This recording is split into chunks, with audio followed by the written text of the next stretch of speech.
Today I am going to discuss about natural disasters. In my last video, I have given an introduction about all the calamities, okay, natural calamities, okay, and I have given in a brief introduction. Today I am going to discuss about natural calamities, chapter 5, standard 8, SS, lecture 2, okay.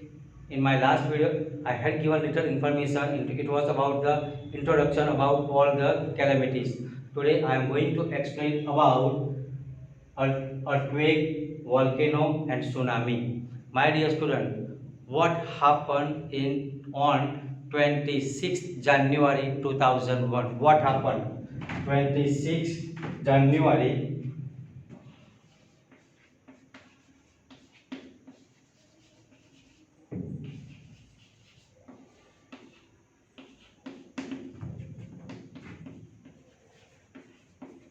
Kutch.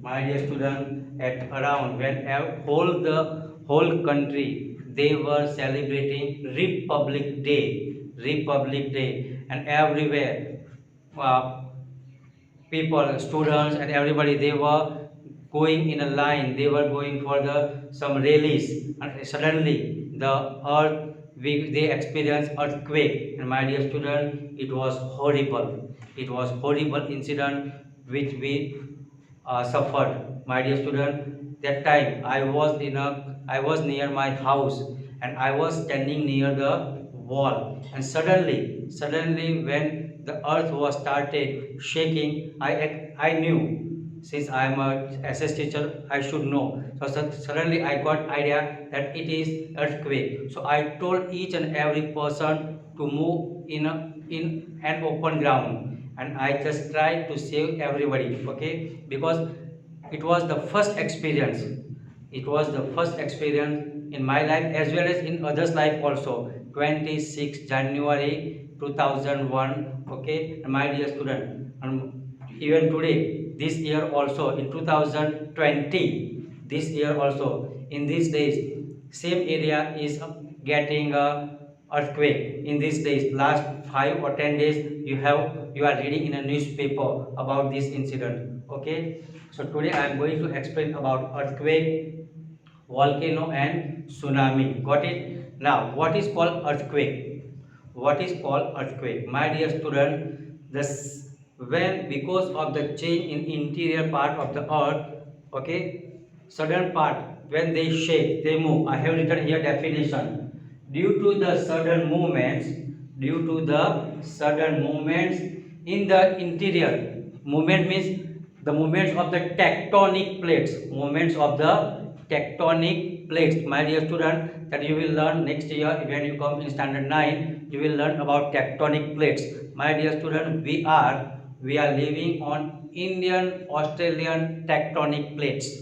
We are living on Indo-Australian tectonic plates. Okay, so due to sudden movements about the tectonic plates, okay, about the tectonic plates in the interior of the earth, interior means down, okay, interior of the earth, or heavy pressure in the earth, heavy pressure in the interior of the earth, in the interior of the earth, the weak upper crust experience sudden tremor,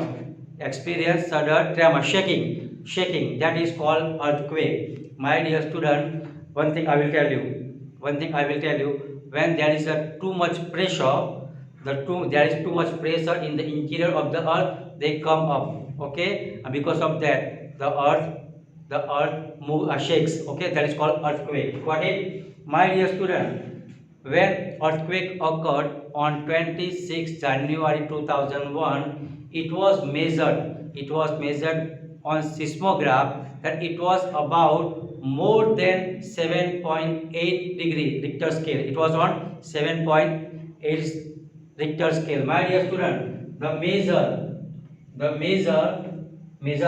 through which instrument we measure earthquake. And my dear student, that is called seismograph. that is called seismograph, and from that we can come to know it was on which how much it was on Richter scale. My dear student, one thing I will say, I would like to explain about epicenter. Epicenter.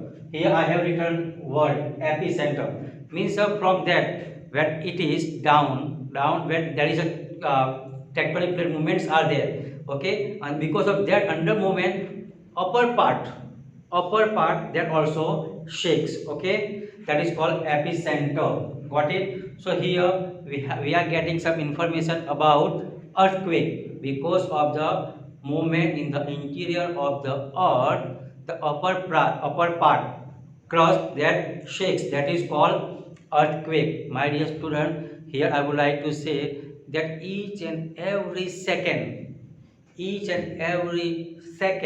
the earth shakes, but the vibration is lower than 3 Richter scale. My dear student, we do not experience earthquake, but when the vibration is more, it's more than 6 or 7 or 8, then automatically we experience earthquake. Okay, got it? Now here one more thing is about volcano.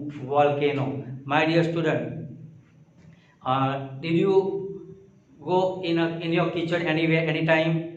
Do one example. Okay, today you just take one vessel, fill it with water, put one cover on it, put light means a gas flame, and start to boil water. When water is heated, it turns into vapor.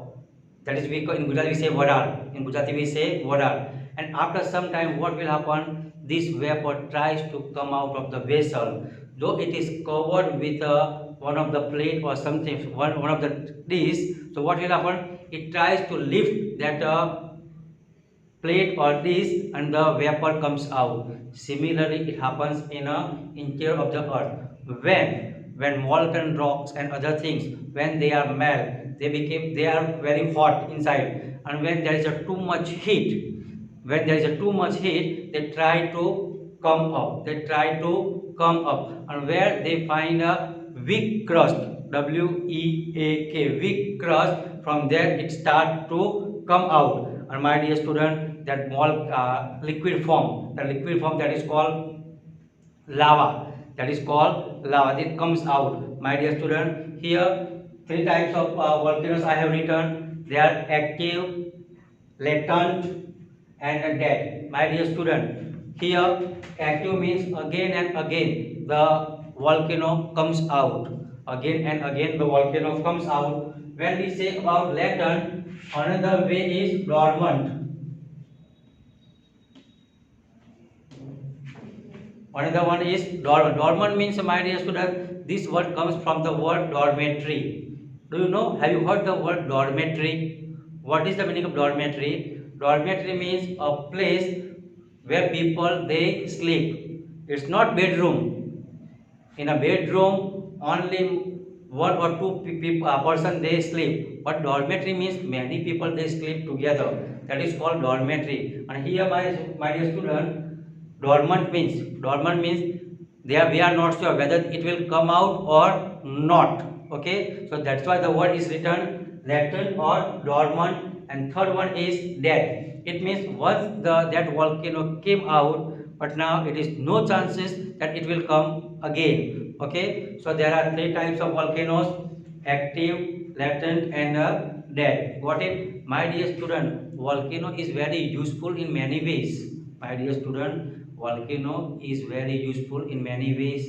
One thing I will tell you: when there is a volcano, okay, so surrounding land area that becomes fertile, and my dear student, fertile land gives good crop.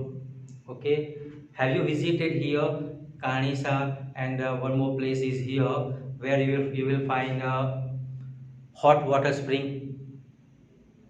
Okay, that I will explain later on. Don't worry. Okay, when chapter gets over, I will discuss about question answer. That time I will explain. Okay, I have visited. That's why I will show you one photograph. Okay, and what kind of things are which kind of water is there and how it is useful, that I will explain when I discuss about the question answer. Third one is tsunami. My dear student, tsunami and earthquake, no problem, similar, but here tsunami means earthquake at the base of sea, earthquake at the base of sea, and that is called tsunami. My dear student, I would like to say, India experienced tsunami also, and in the world, we know about Japan. Japan is really a poor country in a sense of natural calamities, because Japan, it suffers earthquake and tsunami. Okay, earthquake occurs again and again. If I ask a question, why the people live in Japan, they do not stay in a pakka building, but they make a house of cardboard and some light material. Because of that, because of the earthquake, okay, they are not having a pakka makans. Okay, got it? My dear student, 2011 11th March, remember, when earthquake occurred, it was 2001. And my dear student, here 11 March, 11 March 2011. Okay, 11 March 2011, Japan experienced a horrible tsunami. And my dear student, when I saw the video on YouTube and on net, my dear student, my heart, it was just really, I experienced people, the water came on road, the buses and cars, they were running in such a way that just like a paper boat. Okay, just like a paper boat. And my dear student, these are called very destructive. Okay, if you consider about the earthquake, destructive. If you consider about tsunami, that is also destructive. My dear student, the length of the waves is more than 700 kilometer to 1600 kilometer. And my dear student, when tsunami occurs, it's more destructive at the sea coast. Got it? Next time we will learn more again what is called earthquake, what is called volcano, and what is called tsunami. I have explained. When I will discuss about the question answer and whatever is remaining, that I will explain again. Thank you.